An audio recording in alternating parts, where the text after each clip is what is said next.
Uno. Dos países, una crisis social y económica y el Mundial de México 70.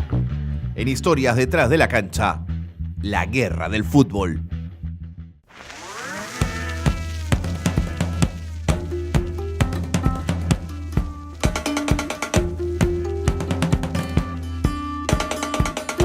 Hola, soy Richard de la Piedra y esto es Historias detrás de la cancha. Año 1969, la historia cuenta que dos selecciones iban a ver las caras en busca de un cupo al Mundial de México 70, pero había un panorama político, social un poco enrarecido, ¿no? Que no venía de ese año, sino de algunas décadas atrás. El Salvador era en ese momento el país con mayor densidad en América. Tenía una densidad promedio de 160 habitantes por kilómetros cuadrados. La mayoría de las tierras de este país pertenecían a algunas familias que llamaban ellos, decían los historiadores, las 14 familias, ¿no? Y esto le dejaba poca oportunidad a los obreros, a los campesinos, a quienes buscaban ganarse la vida trabajando en su país. Por ello, alrededor de 300.000 salvadoreños tuvieron que buscar el futuro en el país vecino, en Honduras, y comenzaron a emigrar hacia el otro lado de su país. Obviamente iba a generar en Honduras, que era un país con una extensión superior, casi 6 veces mayor en cuanto a extensión, a diferencia de El Salvador, iba a generar algunas molestias entre los hondureños, porque decían que les quitaba espacio, trabajo, manos de obra, y que los salvadoreños comenzaban de una u otra manera a apropiarse de tierras que en un momento no tenían dueño, ¿no?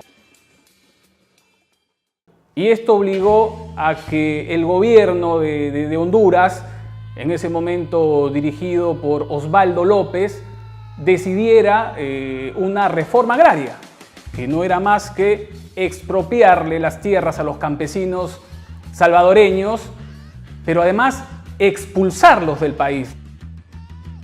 El gobierno dirigido por Fidel Sánchez no lo tomó de buena manera, porque significaba para su país el retorno de 300.000 campesinos y generarle una inestabilidad socioeconómica.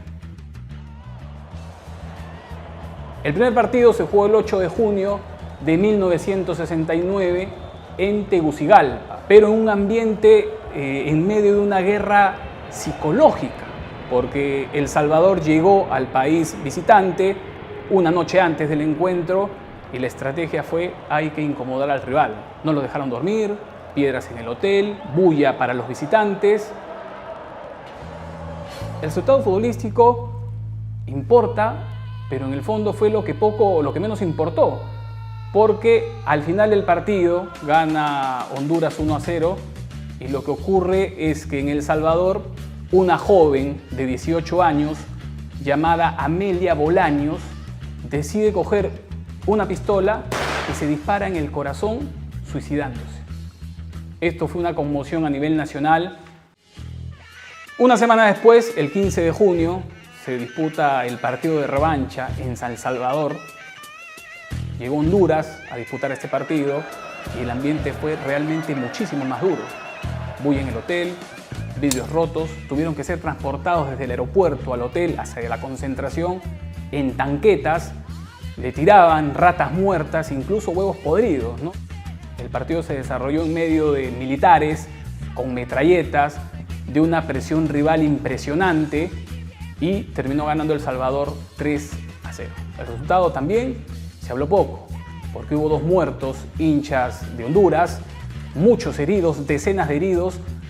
Ambos resultados, con victorias de cada uno de los locales, obligó a un partido de desempate en el Estadio Azteca de México, que terminó con triunfo de El Salvador 3-2, clasificando a la llave final que definió contra Haití y le dio el boleto por primera vez al Mundial de México 1990.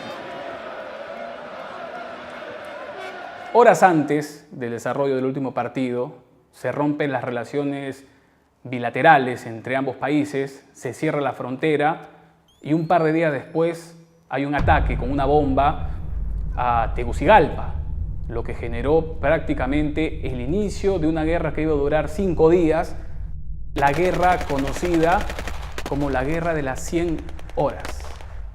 6.000 muertos, 20.000 heridos y la verdad que una crisis que se desató a raíz de un resultado deportivo.